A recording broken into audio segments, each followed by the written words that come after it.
જ્યારે આપણે ઠંડા પીણાની બોટલ ખરીદીએ કે પાણીની બોટલ ખરીદીએ ત્યારે આ રીતના શીશા આપણી પાસે આવતા હોય છે, પણ ત્યારે આપણે તેને નકામા સમજી અને તરત જ ફેંકી દેતા હોઈએ છીએ, કારણ કે આપણે આના રીયુઝ ખબર જ નથી.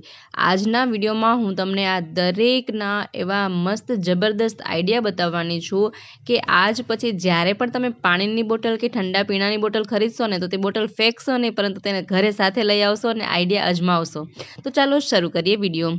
તો જોઈએ, આ મેં અહીં નાની પાણીની બોટલ જે આવે છે ને એ 2 બોટલ લીધેલી છે. તેને આપણે આ રીતે ચાકુ ગરમ કરી અને આ ઉપરનો પાર્ટ આ રીતે આપણે કટ કરી લઈએ, જુઓ. અને પછી નીચેનો પાર્ટ પણ આ રીતે 2 ઇંચમાં આપણે કટ કરી લેવાનો છે. જુઓ, આ સેન્ટરનો પાર્ટ આપણે રાખી દઈએ. આ રીતે આપણે બોટલનો ઉપરનો પાર્ટ અને આ રીતે નીચેનો પાર્ટ કટ કરી લઈએ. બંને બોટલમાં આ જ રીતે આપણે કરીશું. જુઓ, આ રીતે ચાકુ ગરમ કરી અને આ કટ કરશો ને તો તરત જ કટ થઈ જશે. આ રીતે આપણે કટ કરી લેવાનું છે. ત્યાર પછી જુઓ શું કરીશું, આપણે જે આ કટ કરેલા પાર્ટ છે ને તેને આ રીતે આપ ફેવિક્વિકથી જોડી શકો છો, જોડી દેવાના છે. જુઓ, આ શું બનશે, નાના નાના ઓર્ગેનાઇઝ બનશે, જેમાં તમે મેથી છે, લવિંગ છે, તે બધું જ સરસ રીતે સ્ટોર કરી શકો છો અને સરસ રીતે એક ડેકોરેટ તરીકે પણ રાખી શકો છો. જુઓ, અથવા તો તમે ફેવિક્વિકથી ના લગાવો તો આ રીતે પણ તમે અટેચ કરી શકો છો, એકદમ સિમ્પલ રીતેથી. જુઓ, અને મોટી બોટલ હોય તો તેનું ઓર્ગેનાઇઝ કંઈક આવું બનશે. આ રીતે પણ બનાવી શકો છો. ત્યાર પછી આમાં જે પણ ડ્રાય વસ્તુ હોય ને અને જે રસોડામાં ડેઇલી યુઝમાં આવતી હોય ને એ બધી જ વસ્તુ, જેમ કે જીરું છે, રાઈ છે, સૂકી મેથી છે, લવિંગ છે, એલચી છે, તે બધું જ સ્ટોર કરીને રાખી શકો છો. અને એક સરખી આવી નાની નાની બોટલમાં જ્યારે બધું જ ભરીને રાખશો ને તો તેનો શો પણ ખૂબ જ મસ્ત આવે છે.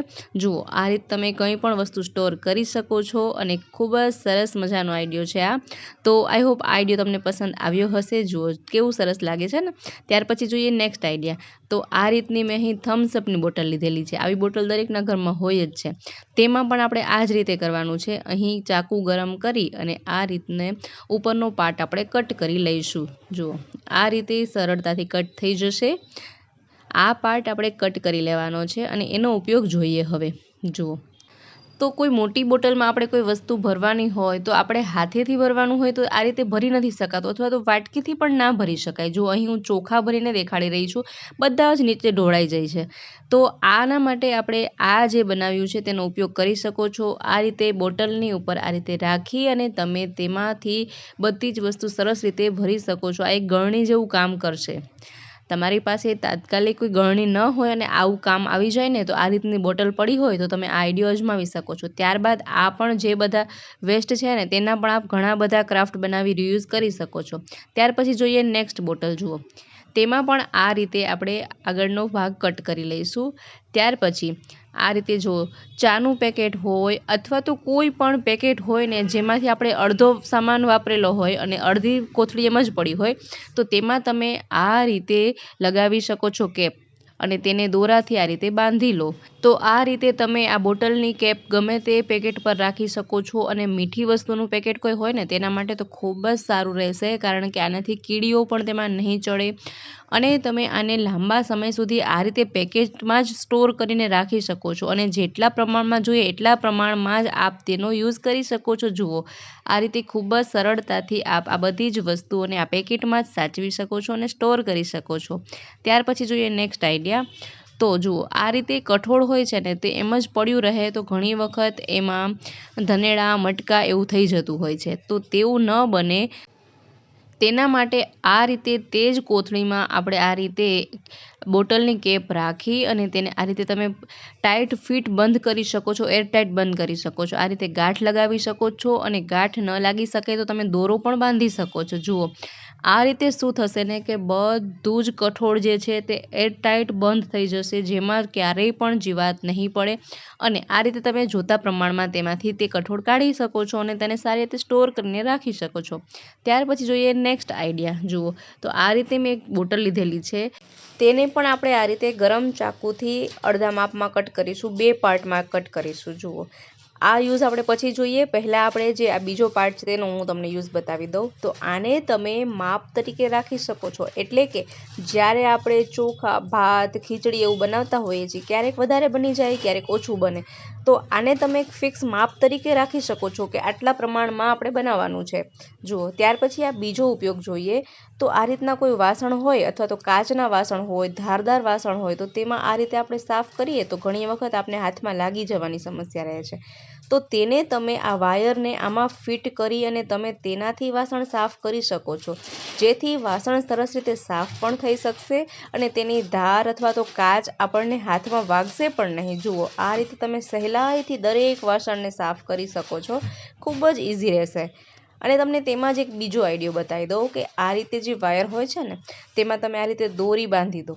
દોરી બાંધી અને ત્યારબાદ આ બોટલમાં ફિટ કરી દેવાથી સરસ રીતે એકદમ ફિટ થઈ જશે અને તે ક્યારેય નીકળશે પણ નહીં અને સરસ રીતે તમે વાસણને સાફ પણ કરી શકશો. આ રીતે તમે પછી બોટલનું ઢાંકણ બંધ કરી દો. જુઓ, હવે તમે જોઈ શકશો કે તમે સરસ રીતે આમાં વાસણ આપણે ઉટકી શકીએ છીએ અને એકદમ ઇઝીથી.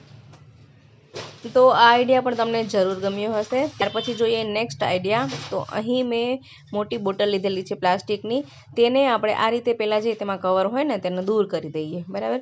ત્યાર પછી તેને આપણે આ રીતે ગરમ ચાકુથી આટલા પ્રમાણમાં કટ કરી લઈએ. નીચેથી પણ આ રીતે કટ કરી લઈએ. જુઓ, આપણે આ બંનેનો યુઝ આપણે જોઈશું હમણાં. તો ત્યાર પછી તેને શું કરીશું, આપણે ગરમ ચાકુથી આ રીતે તેમાં 4 કાણા પાડવાના છે. ચારે દિશામાં આપણે આ રીતે એક એક ડોટ કરીશું. જુઓ, આ રીતે. અને ત્યાર પછી આપણે બીજું જે આ ઓર્ગેનાઇઝ છે ને તેમાં પણ આ રીતે આપણે ટપકા પાડીશું, આ રીતે કાણા પાડીશું ચાકુ ગરમ કરીને. આનો ઉપયોગ પછી જોઈશું. પહેલાં આપણે આ ઉપયોગ જોઈ લઈએ. પછી તેમાં મેં એક ટી-શર્ટ લીધેલું છે. અહીં મારી પાસે એક વેસ્ટ ટી-શર્ટ હતું જે નકામું, તે મેં લીધેલું છે અને તેમાં આપણે આ રીતે પાતળી પાતળી પટ્ટી કટ કરીશું કાતરથી. જુઓ, તમારા પાસે ટી-શર્ટની બદલે કોઈ પણ કાપડ હોય ને તો તે આપ વાપરી શકો છો. ટી-શર્ટ મેં એટલા માટે લીધેલું છે કે ટી-શર્ટનું કાપડ હોશિયારી હોય તો તેને આ રીતે ખેંચવાથી તે દોરીનો આકાર લઈ લે છે, એટલે સરસ મજાનું આપણી પાસે જે ઓર્ગેનાઇઝ છે બનશે. આ રીતે મેં આખા ટી-શર્ટની દોરીઓ બનાવી લીધી છે.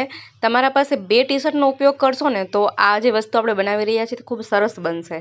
જુઓ, આ રીતે બનાવ્યા પછી આપણે શું કરીશું, તેમાંથી 2 દોરી છે અલગ રાખી દઈએ અને ત્યાર પછી આ જે આપણે દોરીઓ બનાવેલી છે તેને આ રીતે ગોઠવી દઈએ.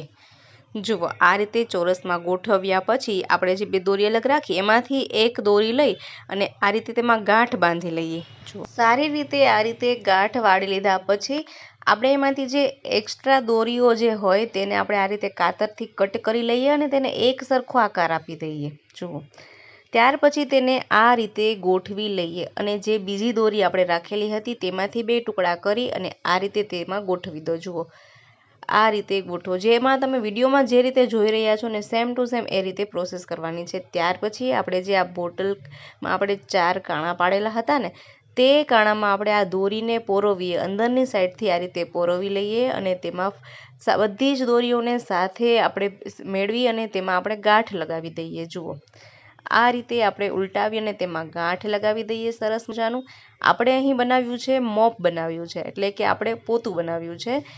અને ત્યાર પછી આ રીતનું કોઈ હેન્ડલ લેવાનું છે. અહીં મારા પાસે જૂના પોતાની જે લાકડી પડી હતી ને તે મેં આમાં અટેચ કરી દીધી છે અને આપ અહીં કંઈ પણ આ રીતની લાકડી કે હોય તમે અટેચ કરી શકો છો. આપણે એવું બનતું હોય છે વારંવાર કે પોતા વારંવાર તૂટી જતા હોય છે, બગડી જતા હોય છે, તો ઘડી ઘડી જરૂર રહેતી જ હોય છે. તો તમે તાત્કાલિકમાં અથવા વારંવાર આ રીતના પોતા બનાવી શકો છો અને યુઝમાં લઈ શકો છો. જુઓ, ત્યાર પછી આપણે જોઈએ બીજો જે પાર્ટ બનાવ્યો હતો ને તેનો આપણે ઉપયોગ જોઈએ. તો જ્યારે આપણે વાસણ સાફ કરી ત્યાર પછી જે સ્ક્રબર હોય છે ને તેને આપણે આ રીતે વોશ કરી અને તે આપણે સાબુ ભેગું જ રાખી દેતા હોય છે. તો જેને કારણે તે ઓગળી જાય છે સાબુ. તો તમે આ જે ઓર્ગેનાઇઝ બનાવ્યું છે ને તેમાં આપ રાખી શકો છો. આમાં આપણે જે કાણા પાડેલા છે ને તેના લીધે શું થશે કે સ્ક્રબરનું જેટલું જ પાણી હશે તે બધું જ નીતરી જશે, એમાંથી નીકળી જશે અને સરસ રીતે સ્ક્રબર સુકાઈ જશે અને આ રીતે તમે ઉપયોગ કરી શકો છો. અથવા તો તમે આનો ઘણી રીતે ઉપયોગ કરી શકો છો. આમાં તમે સાબુ પણ રાખી શકો છો, નાવાનો સાબુ પણ રાખી શકો, કપડાં ધોવાનો સાબુ પણ રાખી શકો અથવા તો આપણે જ્યારે કુકરમાં કંઈ કઠોળ બાફીએ ને તો તે કઠોળને આપણે ગાળવા માટે આમાં તમે ગાળી શકો છો, જેથી કે બધું જ બફાયેલું પાણી નીકળી જશે અને કઠોળ જે ચણા છે, મગ છે, તે બધું જ આમાં રહી જશે અને સારી રીતે તમે આનો ઉપયોગ કરી શકો છો. તો આવા તો આ પ્લાસ્ટિકની બોટલના ઘણા જ બધા આઈડિયા છે, પરંતુ બધા જ આઈડિયામાં શેર કરીશ તો વિડીયો ખૂબ જ લાંબો થઈ જશે. તો મિત્રો, તમને જો આ પાર્ટ પસંદ આવ્યો હોય તો કમેન્ટમાં જરૂરથી જણાવજો. હું તમને બીજા પાર્ટમાં આના બીજા ઘણા જ ઉપયોગ જણાવીશ. તો મિત્રો, વિડીયો પસંદ આવ્યો હોય તો વિડીયોને લાઇક કરો, શેર કરો, તેમજ અમારી ચેનલ પર નવા હોય તો ચેનલને સબસ્ક્રાઇબ જરૂરથી કરો. ફરી મળીએ નવા વિડીયોમાં નવા જ આઈડિયા સાથે, નવા ક્રિએશન સાથે. ત્યાં સુધી જોતા રહો અમારી ચેનલ બી ક્રિએટિવ.